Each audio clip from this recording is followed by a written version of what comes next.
नमस्ते दोस्तों। I hope आप सब अच्छे होंगे, सुरक्षित होंगे अपने घर पे।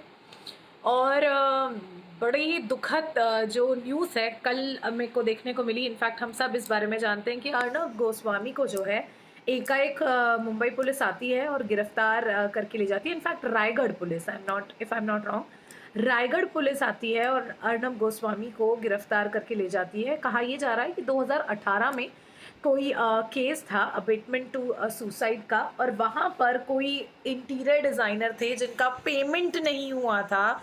जो केस बंद हो चुका था उसको खोला गया है और अर्नब गोस्वामी को इस तरीके से गिरफ्तार किया गया है जैसे कि वो कोई आतंकवादी हो या उन्होंने कोई बहुत बड़ा देशद्रोह का काम किया है, या वो कोई बहुत बड़े खतरनाक मुजरिम हो। 7-8 पुलिसकर्मियों की टीम आती है वहाँ पर, उनके साथ फिजिकली असॉल्ट किया जाता है, जो कि हमने वीडियोस में देखा। सीसीटीवी जो उनके घर पे लगे थे उस पे हमने देखा। और हमने ये भी देखा अर्नब गोस्वामी को कहते हुए कि जनता आवाज़ उठाएगी मेरे लिए, जनता को आवाज़ उठानी चाहिए। और मुझे लगता है अब वो समय अभी नहीं तो कभी नहीं वाला। मुझे सीरियसली जब सुशांत सिंह राजपूत की डेथ हुई थी और इतने समय तक जो केस है वो उलझा हुआ था, उसका कोई कंक्लूशन नहीं आया था, जो कि आज भी नहीं आया है। अभी भी हम सब जस्टिस के उम्मीद में ही सिर्फ बैठे हुए हैं।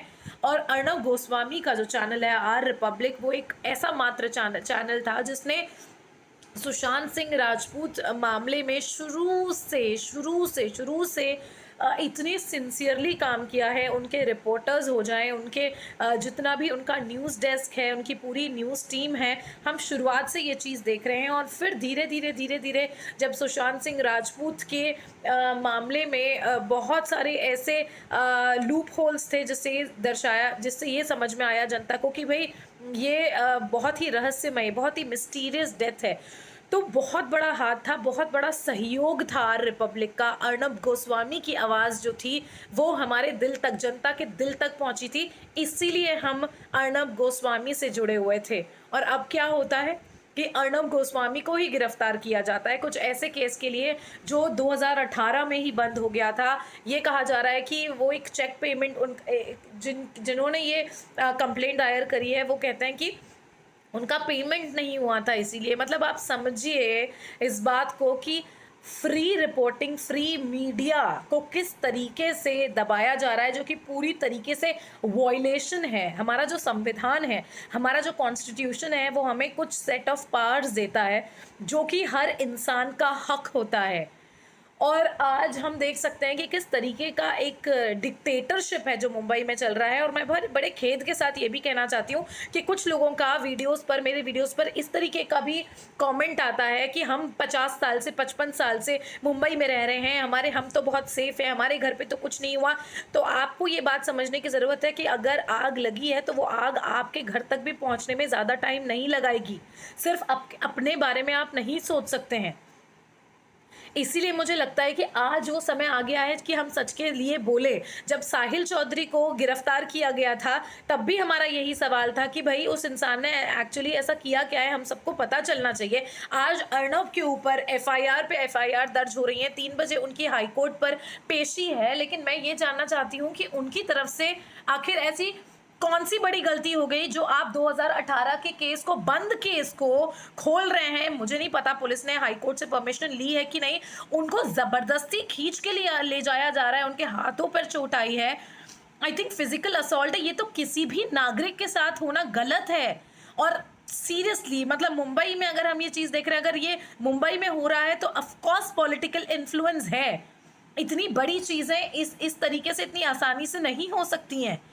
और हम सब आप देखोगे, आप अगर आर रिपब्लिक देखते हो, जन आक्रोश जो है, लोगों का, जनता का जो गुस्सा है सड़कों पर उतर आया है। और मैं ये भी बात बोलना चाहूंगी कि जनता का जो गुस्सा है वो सीरियसली जितने भी लोगों ने गलत किया है उनको कहीं का नहीं छोड़ेगा। आप देखिए बॉलीवुड को किस तरीके से बाइकआउट किया गया है, लोग भीख मांग रहे हैं, हमारी पिक्चर देखो, पिक्चर देखो, कोई नहीं देख रहा है।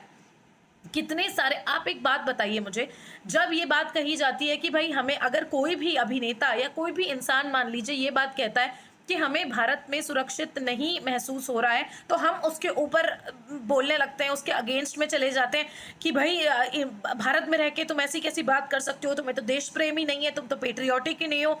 तो आप खुद सोचिए ये बात कि जब इतनी सारी चीज़ें हो रही हैं, घर पर आकर पुलिस आपको फिज़िकली असॉल्ट कर कर लेकर जा रही है, वो भी ऐसी बात के लिए जो जिसका कोई आधार ही नहीं है।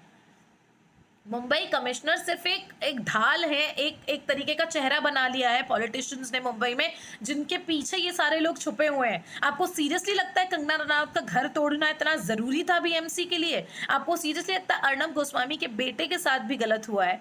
फैमिली को इस तरीके से परेशान किया जा रहा है। हाई कोर्ट में आज उनकी पेशी है, एफआईआर किस आधार पर लग रहा है? और साहिल चौधरी क्योंकि एक आम इंसान थे, उन्होंने क्या गलत किया? अगर उनको ये लगा कि सूरज पंचोली और इसके पीछे आदित्य पंचोली का नाम है, तो आप उनको एग्जामिन करिए।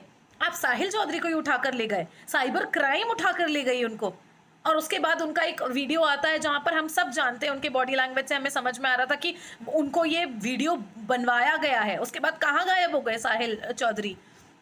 शेर दिल इंसान था वो, जो भी बोलता था हमें भी रेलेवेंट लगता था। दिशा सालियन का जो केस था, उन्होंने ये बात बहुत सही कही थी कि जब ऊपर से दिशा सालियन गिरी है या उनको फेंका गया है, तो उनको अपने कंपाउंड के अंदर गिरना चाहिए। वो सड़क पे कैसे गिरी हुई हैं? जब फेंसिंग हुई हुई है बिल्डिंग के आसपास, तो वो उसके अंदर गिरेंगी कि वो सुपरमैन की तरह डाइव लगा के गिरेंगी? बिल्कुल सही उनका सवाल था। क्यों नहीं जवाब मिल रहे इन सारी चीज़ों के? तो देखिए, at the end of the day ना, जो चौथा स्तंभ है वो मीडिया ही है, और जनता का सपोर्ट मानो ना मानो सरकार को चाहिए ही। तो कल जो लोग वोट मांगने के लिए आएंगे ना, तो जनता ये सब चीज़ें भूलने नहीं वाली है।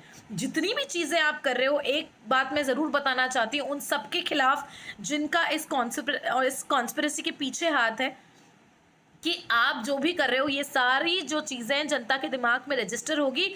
और जैसे बॉलीवुड में आप देखिए, सड़क 2 का जब ट्रेलर आया सामने, 1 करोड़ डिसलाइक्स आए हैं। आप इससे समझ सकते हैं सड़क 2 में किस तरीके से आलिया भट्ट को बाइकॉट किया गया है। बहुत सारी ऐसी पिक्चरें आई हैं जिसमें हम ये बात जानते हैं, हमारा आक्रोश है दिल से हमारे। आप देखिए बिग बॉस का, देख लीजिए आप, टीआरपी किस तरीके से गिर रही है। हम में से कोई नहीं देख रहा, हम सब देखा करते थे एक टाइम पे। तो जनता भी जो है ना, अपना टाइम आएगा भाई, अपना टाइम आएगा। और जब हमारा टाइम आएगा ना, तब हम एक एक करके ना सूद समेत वापस लेंगे ये सारी चीज़ें जो आप कर रहे हो। क्योंकि जनता का पूरा प्यार है अर्नब के साथ, और हमें गलत चीज़ों का साथ देने के लिए पैसे नहीं मिलते, हम घूस नहीं खाते, हमारी रिपोर्ट्स बहुत साफ है। आप हमको किसी भी तरीके से घेर नहीं सकते, क्योंकि हम बहुत ही मिडिल क्लास फैमिली के लोग हैं, बहुत सिंपल लोग हैं। और आप हमें किसी भी चीज़ की वजह से डरा नहीं सकते, क्योंकि हमारा दिल साफ है, हमारे कर्म साफ हैं। तो जो कर्मा है ना, वो आपके पास भी आने वाला है बहुत जल्दी। Just wait and watch. जय हिंद।